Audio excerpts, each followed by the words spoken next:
I have, this is how I prefer to do it.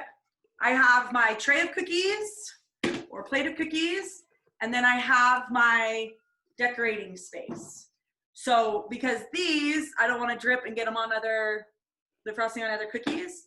So I'm going to decorate over my decorating space. Once this is covered, I'll move and I'll get another one. And then this is where I put all of my colors. So I kind of have them right there close on this tray, ready for switching from color to color. Techniques in frosting them. So one, which is what I'm gonna have us do first because it takes the time.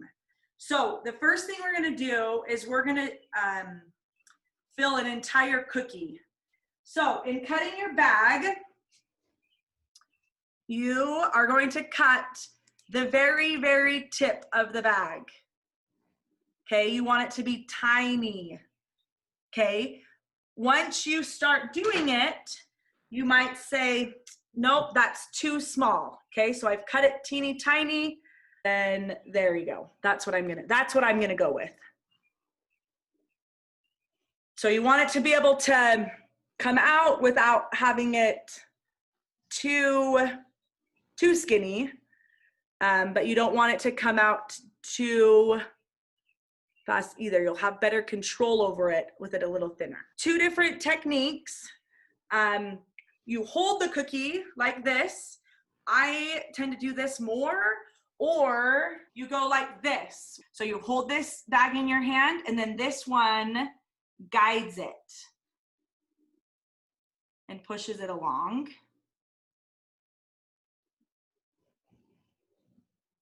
So you're gonna do the outside first. Okay, so that's one technique. I actually prefer to hold it in my hand. And I hold it in my hand.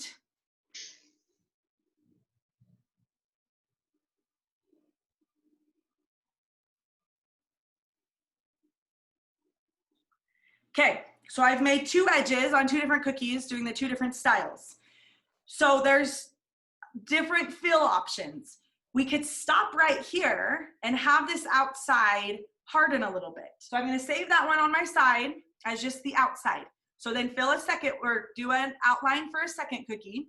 So I start on one corner and I go from one corner to the bottom and then back up, and I'm just filling, but I fix it right now. I make sure that that fill is exactly how I want it to be.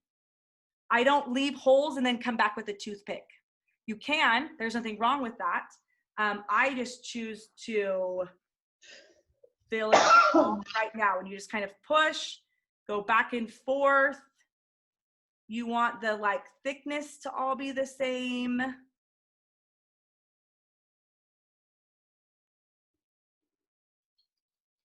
As you're going back and forth, and here, see at the end, see how I've kind of left a little bit of that like gap right there. So you can use the end of your bag, but the frosting keeps coming out. Okay, so I'm gonna take a toothpick and I'm gonna fill them in. You can kind of tap the cookie.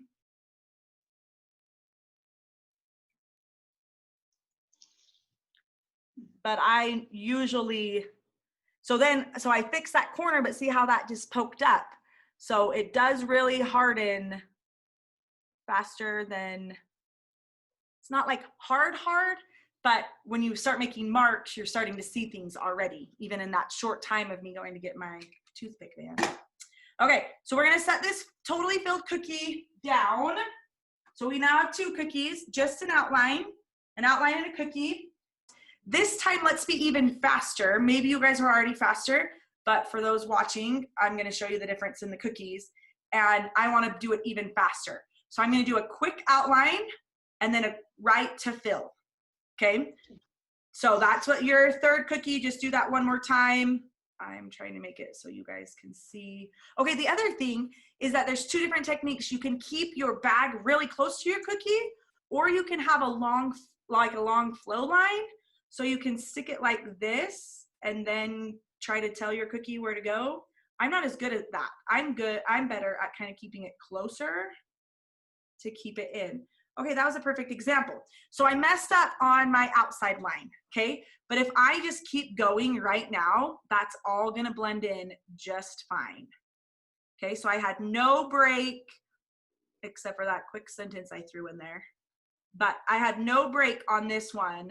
So I'm gonna show you the difference of how the outside line's gonna look when you have a break, when you let it sit, and when you have no break. Okay, and I'm kind of shake it a little bit. And that's how I prefer to do it. See, so I didn't use a toothpick. Because I went right in without letting that outside set, look at how smooth my outside line, like there's no line. Like it's all one smooth bubble. Whereas this one that I didn't mean to do this, but do you see how you can see the line and then you can see the base? So that one is the one I had sitting down while I did one more outline. That's how fast it was. Where this one had no, oh, I just caught it with my thumb. Oh. And it is still liquidy, right? So this one had no stop. So you can see the difference with those. Okay, let's go to the one with just a border and do the same color that you did and fill it in now and see what the difference looks like. The other thing that I just have to mention, like I said, I always have a rag or paper towels by me. So this pink has been sitting a while, just kind of propped like this so that it's not spilling everywhere. It has a little crusty on it. So I like to wipe off that to just make sure when I first start, it's right into the smooth and I'm not getting any extra crusties or anything else with it. So with this, right now, because we just did it, you could swirl into each other to create your fun designs. Okay, so they're all right there, or you can leave them, like, because that swirly line, or you can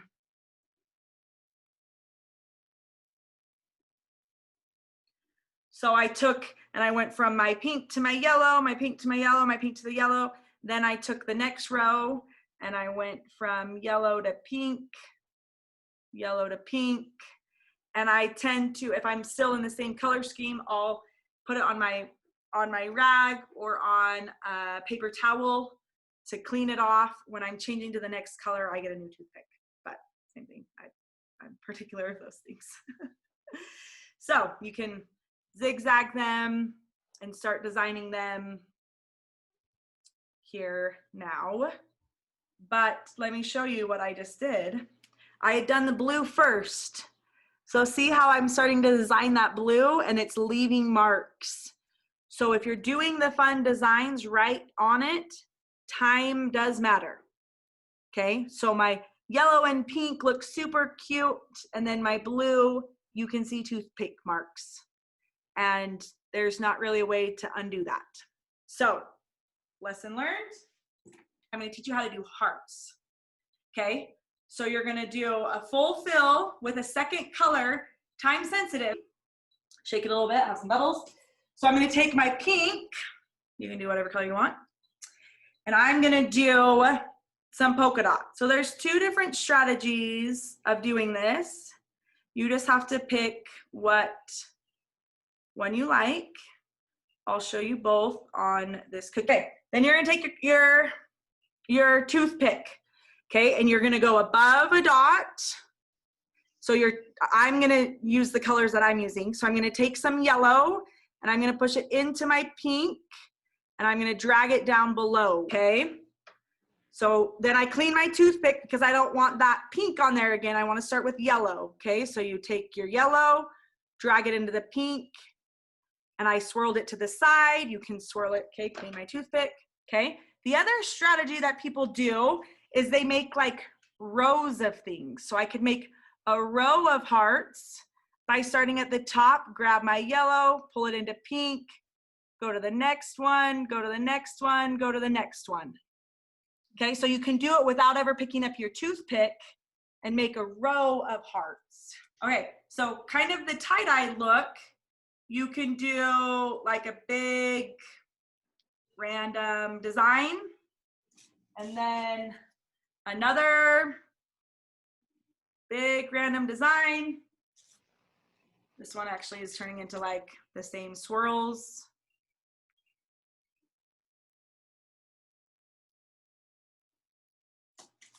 So you don't have to do the full fill. You can do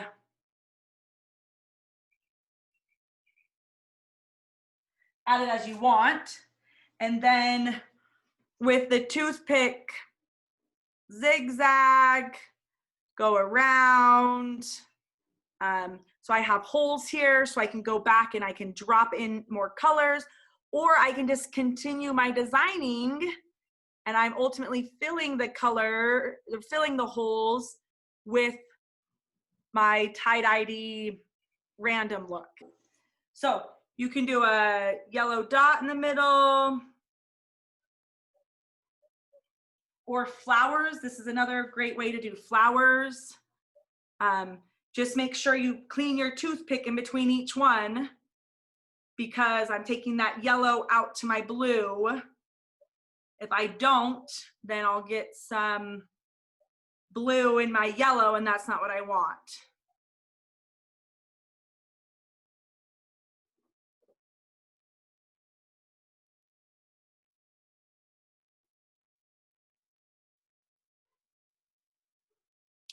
And at the end, I mean, after you kind of move that toothpick motion,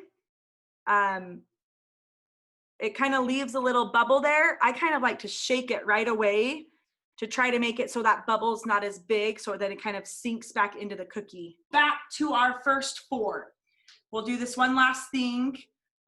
This was the one that I prefer. This is what I usually do. I do the outside and then I fill. Okay. This is the one for the extra dimension. I did the outside and then I filled. So you see how there's that line. Some people like that look. Some people want that look. You could do, you know, that could have been a white border and then pink on the inside, and you wanted to see the white.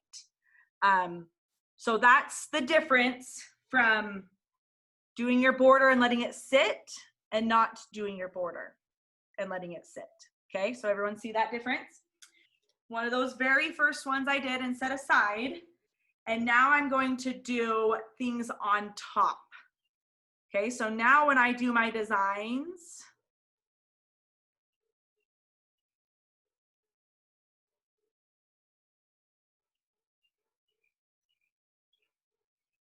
it's gonna sit on top.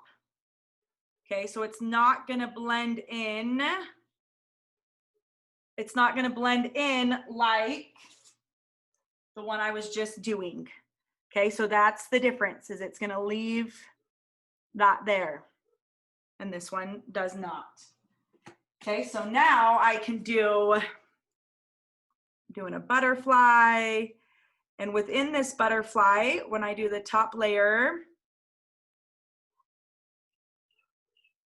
you just have to remember that these ones will combine because they are both the same 15-second flow. So I can do some pink polka dots and it's gonna blend right into that white. It will not stick on top. If I want it to stick on top to have another dimension, I have to let it sit for another 20 or 30 minutes. Once it sits 20 or 30 minutes, then I can. But I'm just gonna drop them on like this. Oops, that pink was a big. So see how that pink kind of folded over? I don't like it. I grab a toothpick and I hurry and try to soak it back up. And I can do that right now. Can't do it later, but I can do it right now. Those are kind of my, I'm sure there are other things that you can do. And I have done those things. So that is that is how I know how to decorate using royal frosting.